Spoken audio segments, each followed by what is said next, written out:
चण्याची भाजी। तर हे चणे मी रात्रभर भिजत ठेवले होते, चांगले मस्त फुगून आले।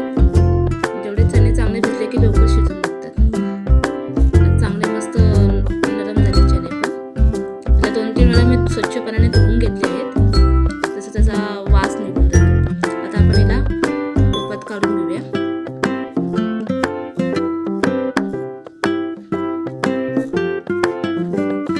पाणी टाकून घेऊया आपण यात। चणे जेवढे आहे त्यानुसार आपण पाणी घेऊया। आता मी यात थोडंसं मीठ ॲड करत आहे।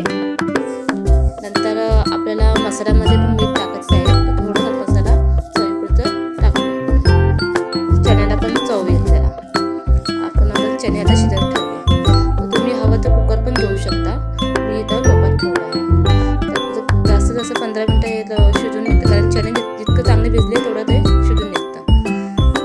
आता आपण वाटणाची तयारी करत आहोत। तर मी इथं 4 साहित्य घेतले, जास्त मसाले घेतले नाही आहेत भाजायला। तर इथं आपण फक्त सुकं खोबरं घेतलं आहे, कांदा आहे, अद्रक आहे, लसूण आहे, ते 4च साहित्य आहेत। इथं मी काही गरम मसाले काही घेतले नाही भाजायला, कारण नंतर जे आपण जो मसाला वापरणार आहे, आमचा इथं एक टोमॅटो घेतला आहे, एक मोठा टोमॅटो मी कापून घेतला आहे, तो त्याची प्युरी नाही केली। तुम्हाला हवं तर तुम्ही प्युरी बी करू शकता। आता आपण मसाला भाजणार आहोत। तर मी इथे एक लोखंडाची कढई घेतली आहे, तर आपण मसाला भाजून घेऊया। मसाला आपण जितकं चांगला भाजला जाईल ना, तितकं ग्रेव्ही पण आपली चव येते। तर आपण इथे आता कांदा टाकत आहोत। कढई तापली आहे आपली, तर कांदा भाजून घेऊया आपण। कांदा असंच सुक्का भाजून घेऊया, म्हणजे तेल टाकायची गरज नाही, त्याचं पाणी सगळं निघून जातं कांदा असं भाजला की।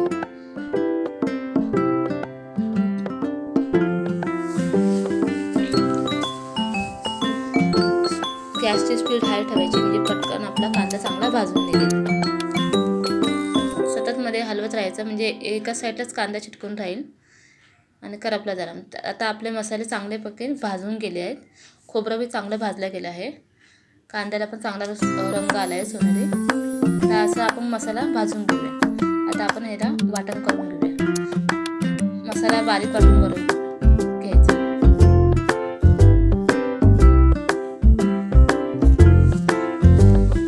जो आमचा मसाला आहे ग्रीन टोपली मालवणी मसाला, त्यातच सगळे मसाले आले आहेत, म्हणून मी बाकीचे एक्स्ट्रा मसाले काही घेतले नाही भाजायला।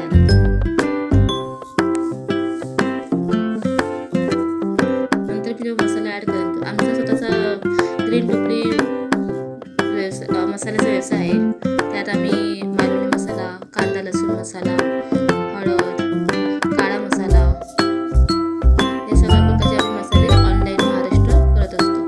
पहिल्या व्हिडिओला मी दाखवलं होतं कुठले कुठले मसाले। आता मसाला बारीक चांगला वाटून झाला आहे आपला।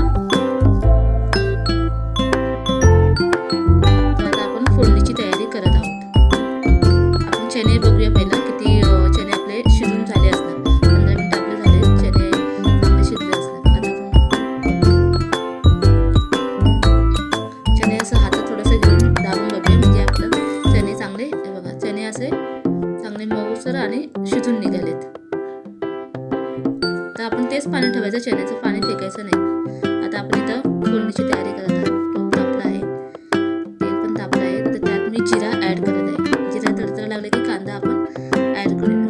कांदा मी एकच घेतला आहे बारीक साईजचा, बारीक कापून घ्यायचा। तर कांद्याला पण हलकासं सोनेरी रंग येईपर्यंत भाजून घेऊया।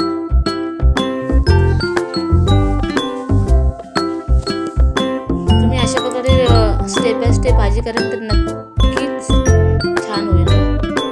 स्टेप बाय स्टेप हा व्हिडिओ बघा। कांद्याला चांगला रंग आला आहे, तर आपण त्यात आता वाटलेला मसाला आपण त्यात ॲड करूया। त्यातला थोडासा मसाला मी बाजूला ठेवून दिला आहे, कारण जास्तीचा मसाला वाटलेला होता। तर आपलं ज्यानुसार ग्रेव्ही पाहिजे त्यानुसारच आपण मसाला घेऊया। किती घट्ट आणि किती पातळ त्यानुसार तुम्ही करू शकता। आता मी यात हळद ॲड केली आहे, मालवणी मसाला ॲड केला आहे, जो ग्रीन टोपली मसाला आहे आमचा. बाकी दुसरे मसाले काय आहेत मी ॲड करायची गरज नाही, जसं वरून जिरा मसाला, धना पावडर हे काही करायची गरज नाही. यातच सगळं मसाल्यामध्ये आलेलं आहे. आणि हा मसाला खूप चवीला उत्तम आहे. आता मी ह्यात टॅमॅटो कापून जो ठेवला होता तो ॲड करत आहे. हलकासा आपण ह्याला 2-3 मिनटं भाजून घेऊया, म्हणजे मसाला चांगला भाजला जाईल, तेवढंच त्याची चव उतरते. आता आपण याला झाकण लावून ठेवून देऊया. 2-3 मिनटं झाल्यानंतर आपण मसाला बघूया. बघा तेल हलकंसं सुटायला लागलं आहे. मसालाही चांगला आपला भाजला गेला आहे. आपण त्यात आता मिक्सरच्या भांड्यात जे वाटलेलं होतं मसाला, त्यातच पाणी टाकून थोडंसं मसाला सगळा काढून घेऊया आणि तेच पाणी आपण ॲड करूया.